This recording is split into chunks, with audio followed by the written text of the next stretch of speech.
All right, Harrison. Oh, these next two are semi-connected. I want you guys in the chat to give it to us, um, oof. and let me know what you think because you're either going to be with us or against us here. And these two are pretty polarizing for baseball fans. So I kind of want to know where you guys are at. But small Hall of Fame, big Hall of Fame. Where are you on this? I'm a big Hall of Fame guy. Hall of Fame should be like a participation trophy. Everybody gets in. I'm Sure. kidding. Okay, thank Of you. course, I'm kidding. I was waiting for your Thank you. head to explode, Nick. It was Um, about to. yeah, no, I am a small Hall of Fame guy. Like the Hall of Fame it's the Hall of Fame. Like it is the 1% that get in there. It is the best of the best, the most elite, the people that change the game. It is the guys when you think of baseball, it's the people that like immediately come to mind from your generation. It is not the guys that were pretty good for a little while or really good for a few years or it's Barry Bonds, it's not Harold Baines. Right. It is Roger Clemens, it is not Mike Mussina. Like I look at that as these are very different levels of player. Great example, Felix Hernandez. In my mind, not a Hall of Famer. Love him. One of the best pitchers I've ever seen pitch. Not a Hall of Famer. Numbers aren't there. Um, I am a small Hall of Fame guy. I'm all for a big friggin' museum. Tell the story of baseball and Mhm. share all the people. But the hall itself should be very small. You have to be the best of the best of your era to get in. Not Agree. just good, but the best of the best. Yeah, I'm with you 100%. Like I always say, like I want the 1% of the 1% in there, which would be like two people if you break it down the actual math. But I don't want it that small. But like you said, I want the guys that have made the most impact in their era of baseball, their generation. Like I think of Hall of Famers. It's Ruth, it's Gehrig, it's Willie Mays, it's Hank Aaron, it's those guys. And the big haul to me, it's getting watered down. I like you said, Harold Baines is a great example. I don't think Fred McGriff should even be in the Hall of Fame. Again, love that dude, but I don't think Fred McGriff, when I think Hall of Famer, I don't think Fred McGriff. I think Roberto Clemente, absolute Hall of Fame. Yep. Do I think Bill Mazeroski? No, the dude hit 245. Like, no. But Like, with under that argument, like we're strong believers that Andrew Jones should be a Hall of Famer, but under that argument, maybe he's not. he's not under a small hall, he's not a Hall of Famer.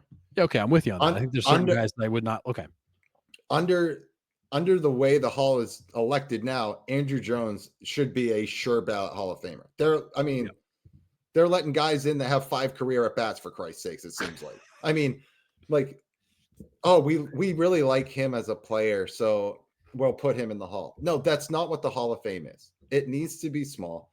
Um, and I'm totally with you. Big museum. Get everybody's name. If you have been a part of the MLB or even not the MLB, but you had a huge impact in baseball, your name should be in the Hall of Fame museum somewhere, yep, right? I mean, yeah.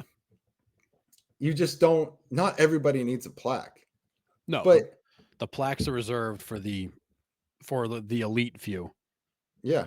And granted, there are some guys in the Hall of Fame that I didn't know or don't know how great their careers actually were. Yeah, Until I actually got to the museum and got to read the plaques, I was like, damn, this guy was like real dominant during his era. Cause I just don't know that. The 30s, the 40s, the 50s, 60s, 70s. Like those are my weak spots when it comes to baseball because I just wasn't alive. There wasn't the technology to really follow it.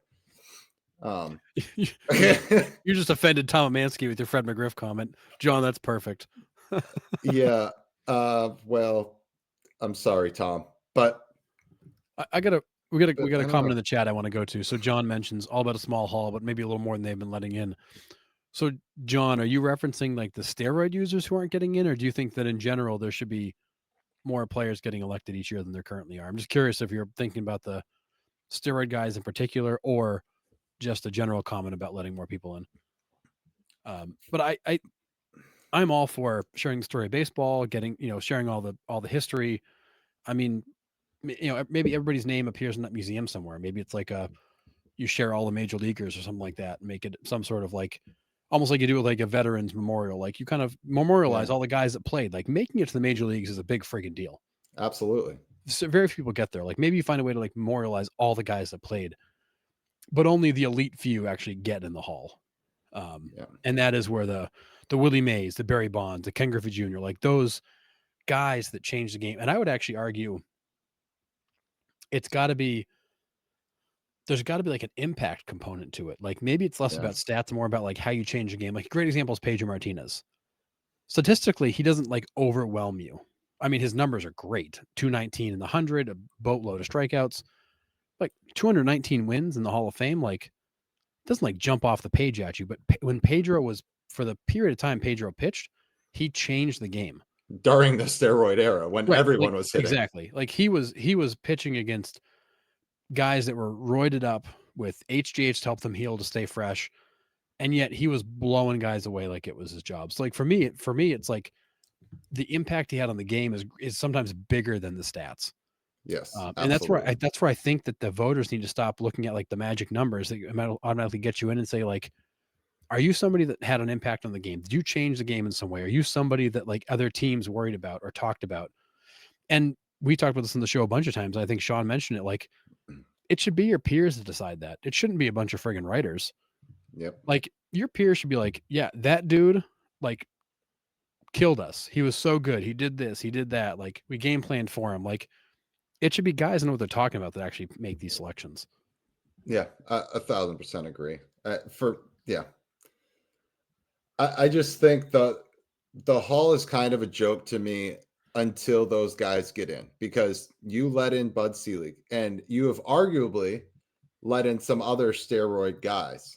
Like, yeah, maybe not publicized steroid guys, but you have Jeff Bagwell, you have Pudge Rodriguez. Like, I love Pudge Rodriguez. I love him, love him, love him. But those guys are borderline steroid. Like, you have to think that almost every guy that played during that era used steroids at some point. Correct? I I mean, mean, you have to assume you can't think for a minute that anybody in that era didn't because you don't know. And the testing you had was done too late. It was highly inconclusive. The Mitchell report was a joke. I mean, I've read that thing several times. The Mitchell report was kind of a joke. Half of it was friggin' hearsay. Um, so yeah, I mean, the hard part is, and John's right, the steroid guys, they cheated. Like they yeah, completely cheated. But so did everybody else. right. Like so to me, it's either you eliminate the whole era and say none of you guys get in, period, end of story, or you just accept it for what it was. It was a period in time where that was happening